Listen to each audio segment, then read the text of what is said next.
We have this book that Eustace Mullins wrote. It's called Murder by Injection, the story of the American medical conspiracy against America, against you and I. So it's Murder by Injection. Eustace Mullins, we're happy to have you with us today. Tell us a little bit about how did you come to write this book, Murder by Injection? Well, I had been working for almost a half a century on the various monopolies, the legal monopoly, the banking monopoly, the secret government monopoly of the world. And I realized that all of these monopolies interacted, and about the same group of elitists, the world order people, were in each one.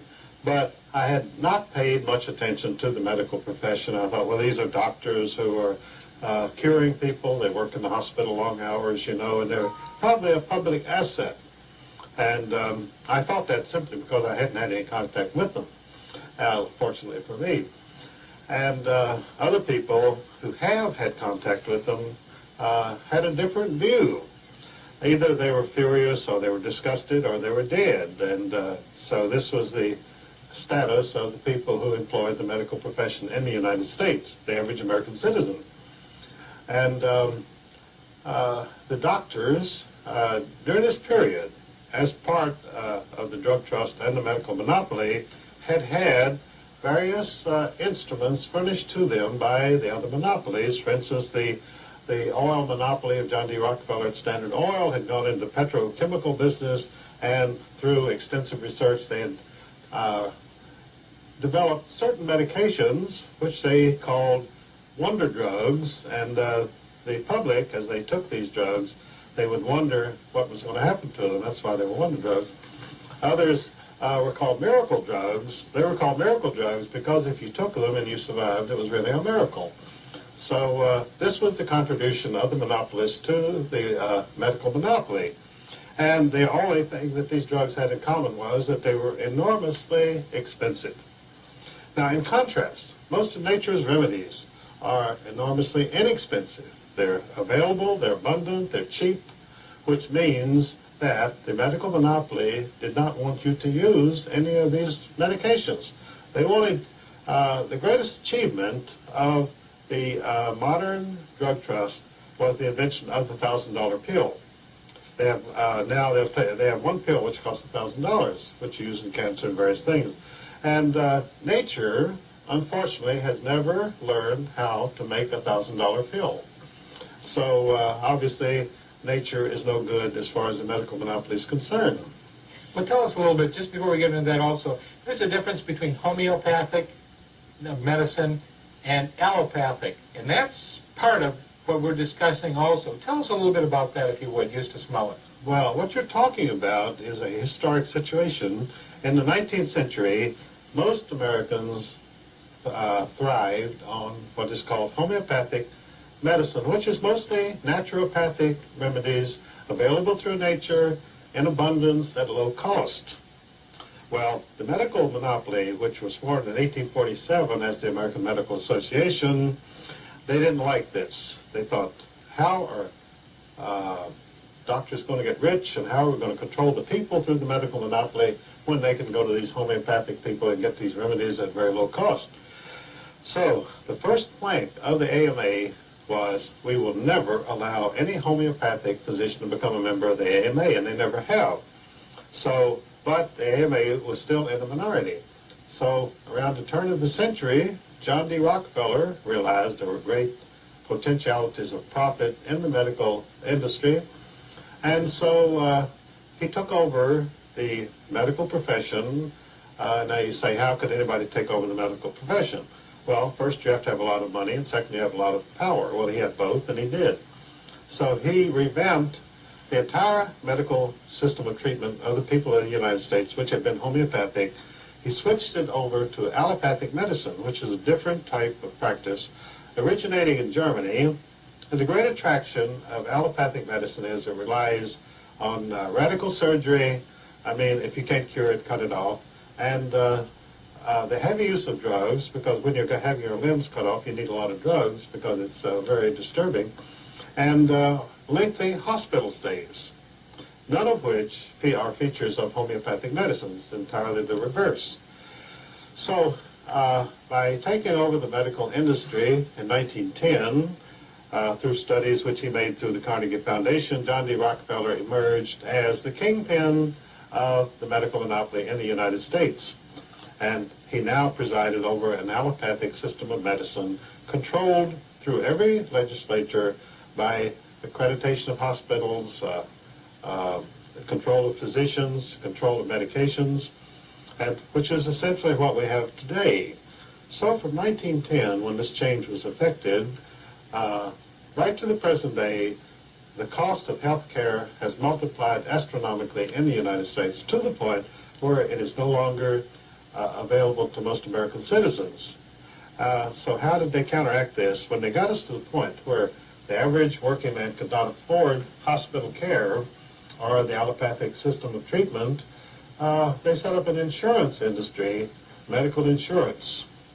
And through this, they were able to spread out the costs among everybody. And health insurance today is simply another tax on the American people.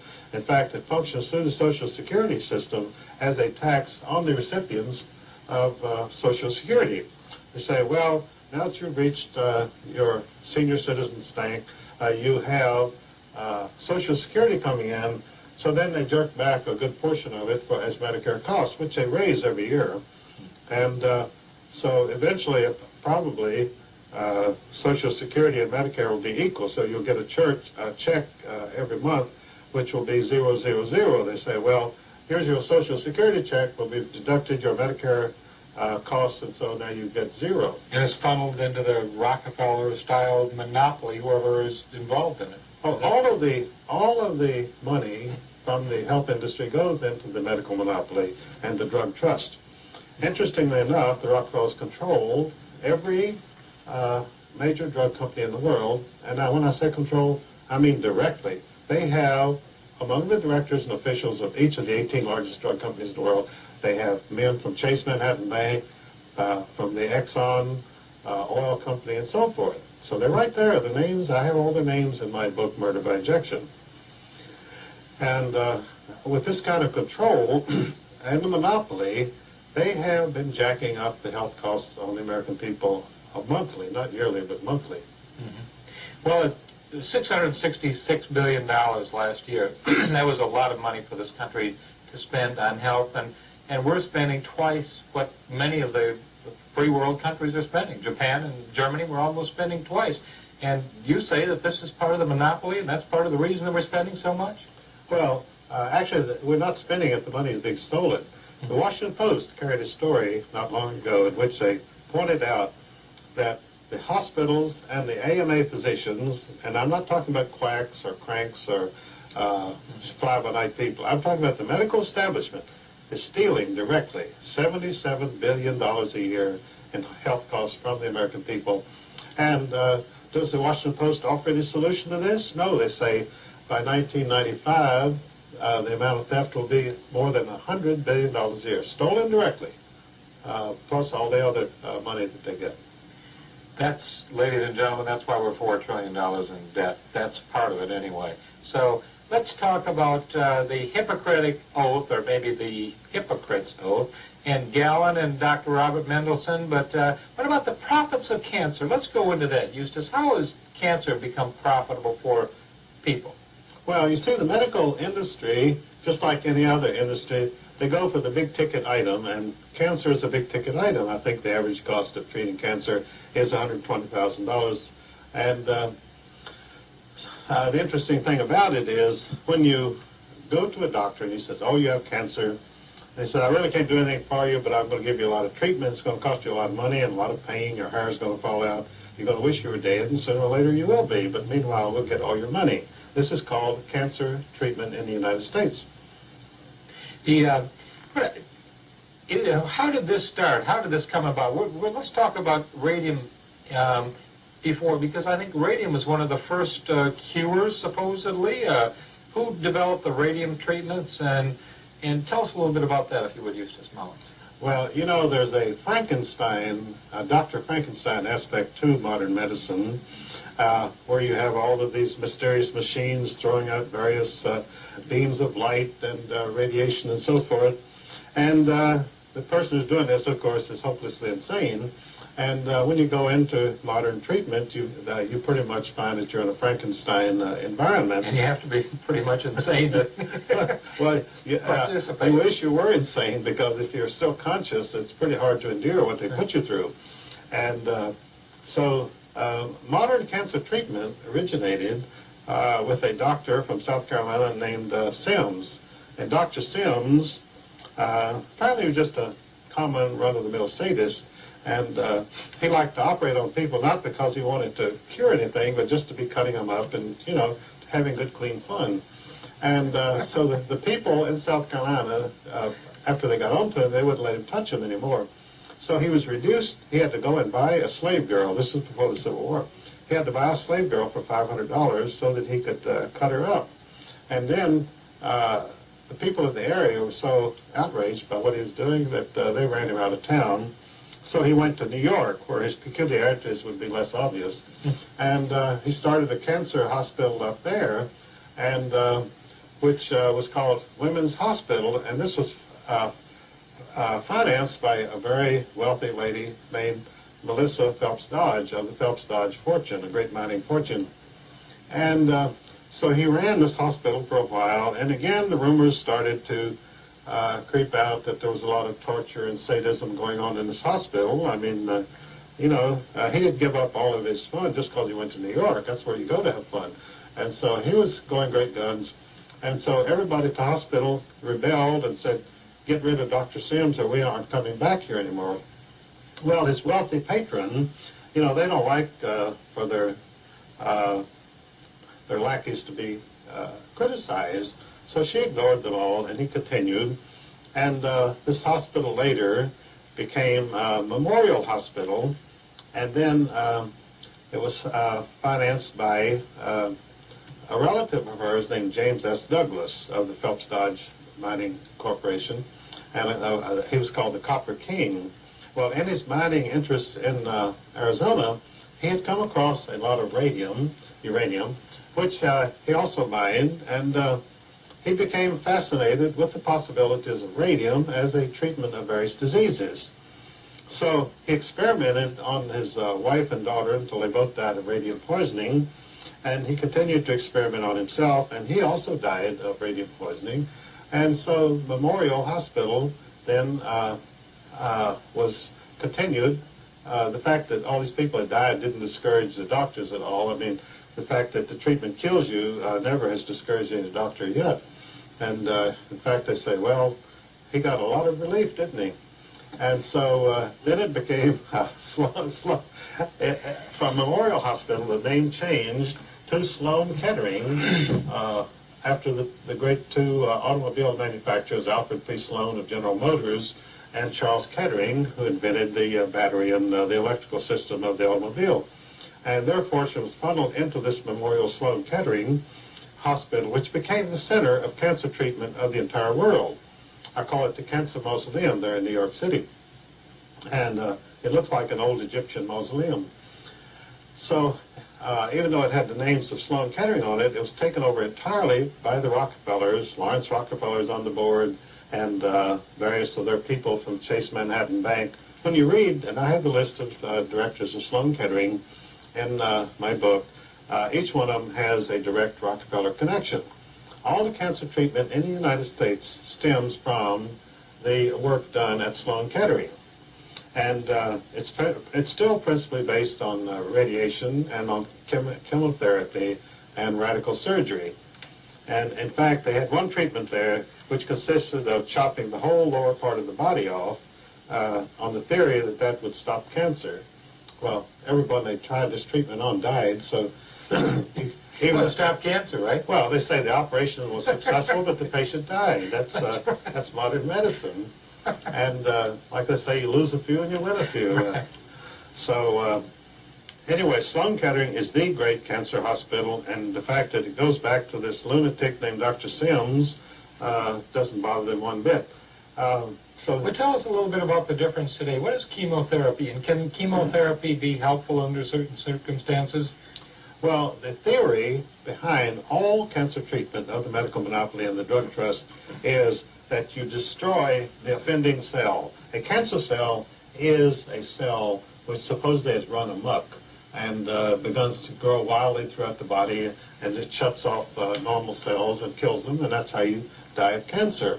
Well, this approach, which is strictly allopathic, says you've got to destroy that offending cell first through radiation, and you burn it out, which means you burn up everything around it also, but that doesn't discourage anybody.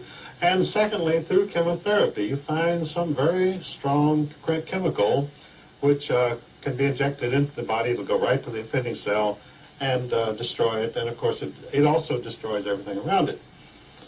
Now, the homeopathic cure for cancer is restore the immune system.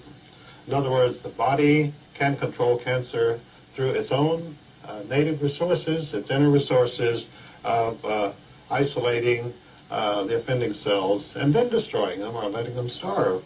But actually, all allopathic remedies for cancer actually encourage the cancer.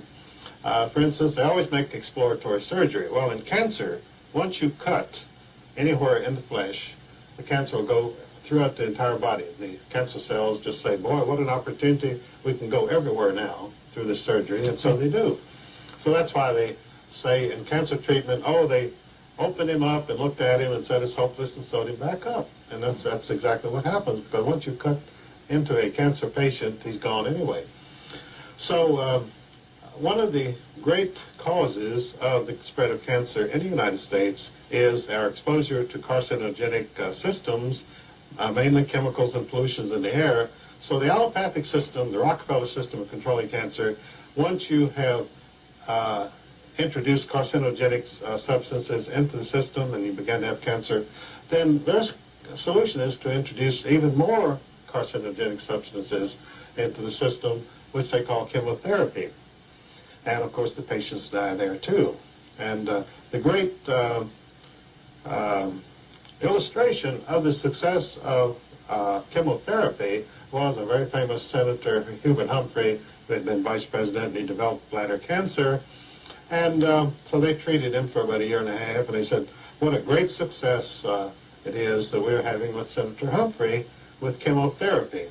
So then Hubert Humphrey finally was interviewed, and he said, chemotherapy is living death, and he died. So that's the only real illustration they ever had of the success of chemotherapy.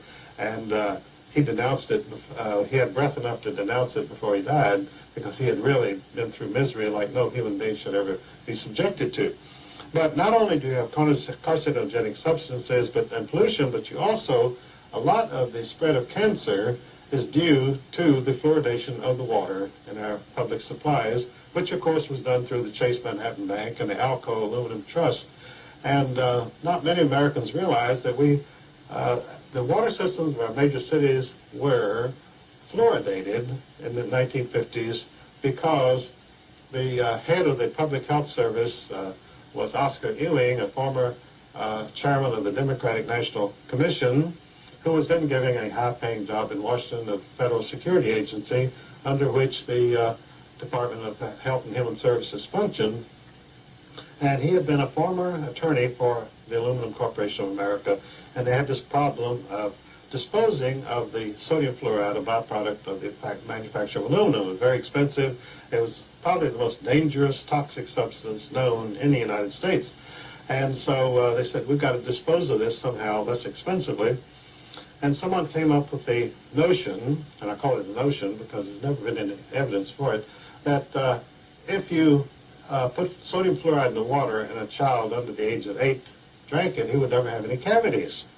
So we got to do anything to help the little children, so they fluoridated all of the water of our cities. But then a congressman named Adolph Miller went on the floor of Congress March 27, 1952, and he gave a different story. He said there are no studies which show that sodium fluoride does anything for anybody, but he said I did find that Oscar Ewing received a $775,000 bribe from the Aluminum Corporation of America to enforce sodium fluoride fluoridation of water in every major city in the United States. So you're drinking fluoridated water not because it helps your children's teeth, but because a federal official took a $775,000 bribe. This is the way things are done in Washington. Medicine is big business, right? Medicine is big business, and it pays well if you're in the right position at the right time. So Oscar Erie took his bribe. He went to Chapel Hill, North Carolina, and he developed one of the biggest office complexes in the South, which is now filled with government offices since he was head of the Democratic National Commission. It's called the Triangle Research Corporation, and it made him and his family wealthy beyond their wildest dreams. That $775,000 was parlayed into a $50 million research center, owned entirely by the recipient of this bribe. So he got the research center, and we got the fluoridation. And the fluoridated water, one of the effects of this on the human system is it damages the immune system. In other words, your immune system, if you have been drinking fluoridated water over a period of time, 2 years or 10 years or so what, it loses its effectiveness. So it's no longer able to combat illnesses, particularly pernicious diseases and ailments like cancer. And AIDS also stems directly from the fluoridated water. Most of your AIDS victims came from large cities which had been the first to fluoridate their water. So because of the immune system, it made it more susceptible? More susceptible to AIDS. Now, the AIDS virus supposedly attacks the immune system, but the immune system has already been under attack for a long time from the person who's been drinking fluoridated water.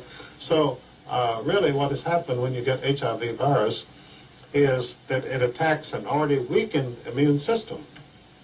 And so this is the real explanation of AIDS, and not because a little green monkey supposedly got together with a woman in the heart of Africa in some village, and suddenly everybody came down with AIDS all over the world. But, you know, the drug trust figures tell them anything, they'll swallow it, because we've got the media, and we tell them this. Well, we've been swallowing enough drugs for a long time. Well, we have indeed, yes. Yeah, it's like we have been perpetually drugged over the last 50 years, regardless. But the drug trust and the Rockefellers, their treatment for cancer is called the cut, slash, and burn technique of curing. And, of course, it's sure death. It's a slow death. I mean, it's like the old Indians, you know, when they would capture you on the frontier in the early days of this country, and they would stake you out and torture you for 4 or 5 days, or as long as you could last. Well, the doctors do the same thing when they diagnose cancer. That means you're in for a really long period of torture until you finally succumb. What about the Cancer Society itself? I mean, people give a lot of money to the Cancer Society. Is that beneficial for them to do so? Well, they have these annual cancer drives in which the people in all the small towns of America are forced to go out and collect money for the American Cancer Society, and I describe that as the little people collecting money for the big rich.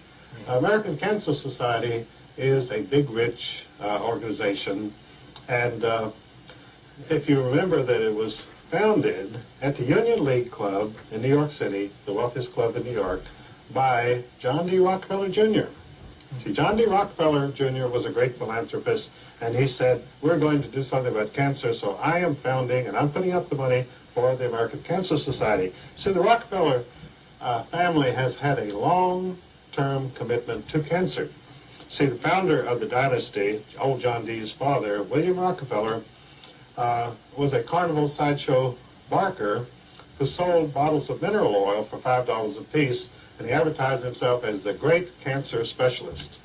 And so he sold these all up and down through Pennsylvania and Ohio when he wasn't running from the law, because he also was a very famous horse thief. He also had 18 warrants out against him for rape. So just a very colorful character.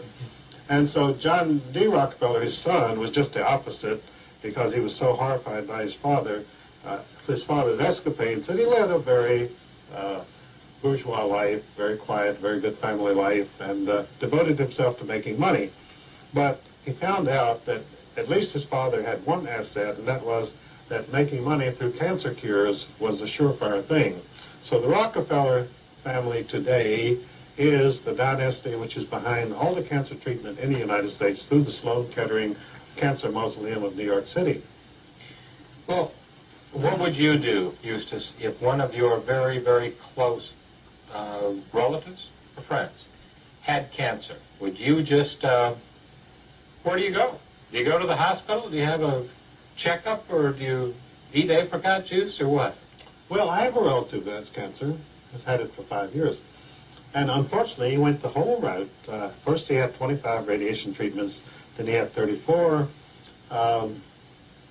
chemotherapy treatments. And, and the cancer spread to his bones, because none of these things do anything to stop the cancer. It causes you a lot of misery, but it doesn't really affect the cancer. So he's had quite a difficult time of it. Do you mean to tell me that chemotherapy really doesn't help, or can it help, or can't it? I mean, is there any way? I mean, what about what about surgery? And you're saying that there's no way. Cancer, I mean, if you cut the area that's cancerous out, doesn't it have a stopping action? Or? Well, you'll see feature stories in the press constantly where some individual somewhere, they found somebody who did have cancer and had this treatment, and so now they proudly announce the cancer is in total remission. In other words, there is no cancer there.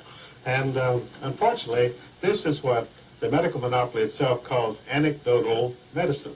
In other words, you tell a story about something that happened to your grandfather or your nephew or somebody, and that the cancer went into remission. But there's absolutely no scientific basis for any of these claims. And the story that the medical monopoly puts out is this person was diagnosed as having cancer, and they went to the hospital and they had radiation or chemotherapy, and the cancer went into remission, and they've lived happily ever after. But there again, you have absolutely no way of evaluating this hype. We saw the possibilities of a new order in which nations work together. It refers to new ways of working with other nations to deter aggression and to achieve stability. As old threats recede, new threats emerge. The quest for the New World Order is in part a challenge to keep the dangers of disorder at bay. We must build on the successes of Desert Storm to give new shape and momentum to this New World Order. Only when this transformation is complete will we be able to take full measure of the opportunities presented by this new and involving world order. The New World Order really is a tool for addressing a new world of possibilities. This order gains its mission and shape not just from shared interests, but from shared ideals. Few exceptions. The world now stands as one. A year and a half ago, in Germany, I said that our goal was a Europe whole and free. Tonight, Germany is united. Europe has become whole and free. The world can therefore seize this opportunity to fulfill the long-held promise of a new world order. We can find meaning and reward by serving some higher purpose than ourselves. A shining purpose, the illumination of 1,000 points of light. What is at stake is more than one small country. It is a big idea, a new world order.